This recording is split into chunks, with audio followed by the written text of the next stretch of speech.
নমস্কার বন্ধুরা, সবাইকে পলিপার্থ চ্যানেলে সবাইকে স্বাগত। তোমরা সবাই কেমন আছো? আশা করি ভালো আছো। আমিও খুব ভালো আছি। আজকে চলে এসেছি আরও একটা নতুন রেসিপি নিয়ে। তোমরা যারা রাইস তৈরি করতে পারো না, তোমাদের একটার সাথে একটা লেগে যায়, আজকে আমার এই টিপসটা ফলো করো। আশা করি তোমাদের আর রাইস করতে কারোর অসুবিধা হবে না। দেখো, আমি রাইস করার জন্য এখানে বাসমতি চাল নিয়েছি। এটাকে আমি ভালো করে পরিষ্কার করে ধুয়ে আধা ঘন্টা মতো জলে ভিজিয়ে রেখেছিলাম। এটা কিন্তু একটু ভিজিয়ে রাখলে ভাতগুলো কিন্তু খুব লম্বা লম্বা হয় আর একটু তাড়াতাড়িও রান্না হয়ে যায়। দেখো, এবারে আমি রাইস করার জন্য নিয়েছি এখানে কিছু কিশমিশটাকেও আমি ভালো করে ধুয়ে পরিষ্কার করে নেব।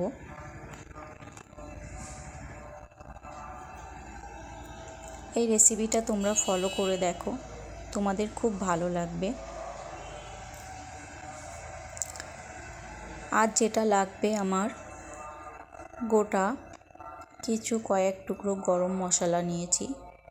এখানে আছে এলাচ, দারচিনি, লবঙ্গ, আর নিয়েছি কিছু কাজুগুলো তোমরা দেখতে পাচ্ছ, আমি কিন্তু এটা মাঝখান থেকে ছাড়িয়ে নিয়েছি। আর যেটা লাগবে সেটা হচ্ছে ঘি। তাহলে চলো দেখা যাক। দেখো, প্রথমে জলটাকে আমি বসিয়ে দিয়েছি। এবার এর মধ্যে আমি 2-1 ফোঁটা তেল দিয়ে দিয়েছি আর 1 চামচ মতো লবণ। আর যে গোটা গরম মশলাটা নিয়েছিলাম সেটাও আমি এখানে দিয়ে দিয়েছি। এটাকে এবার ভালো করে একটু ফুটতে দেব। তোমরা কে কোথা থেকে দেখছো আমার ভিডিওটি একটু কমেন্ট করো, একটা করে লাইক দিও, তাহলে আমার ভিডিওটা করার মোটিভেশনটা আরও বেড়ে যাবে। দেখো, গল্প করতে করতেই কিন্তু জলটা এর মধ্যে গরম হয়ে গেছে। এর মধ্যে আমি চালগুলো সব একে একে দিয়ে দিচ্ছি। দেখো, ভাতটা কিন্তু এরকমই থাকবে, এর থেকে বেশি আর সেদ্ধ করা যাবে না। তোমরা দেখেই বুঝতে পারছো ভাতটা কিন্তু একটার সাথে একটা লেগে নেই, পুরো ঝরঝরে একটা ভাত হয়েছে। দেখো, এটাকে আমি উবুর দিয়ে জল ঝরিয়ে নিয়েছিলাম, নিয়ে আমি একটা নেটের উপর এটা পাতিয়ে রেখেছি।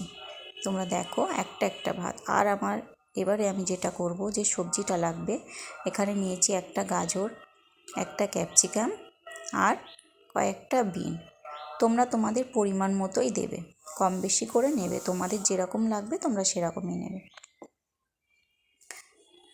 দেখো, এগুলোকে আমি ছোট ছোট টুকরো করে কেটে নিয়েছি। কেটে এটা আমি একটু হালকা জলে ভাপ দিয়ে নিয়েছি, একটু গরম জলে লবণ দিয়ে হালকা করে ভাপ দিয়ে জলটা ঝরিয়ে নিয়েছি, সেটাই তোমাদের দেখিয়ে দিলাম।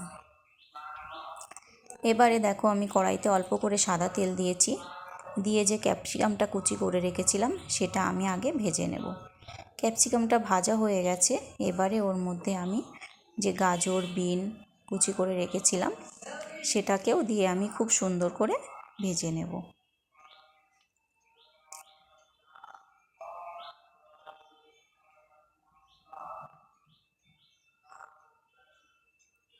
এবার এর মধ্যে আমি কাজু কিশমিশগুলো দিয়ে দিলাম।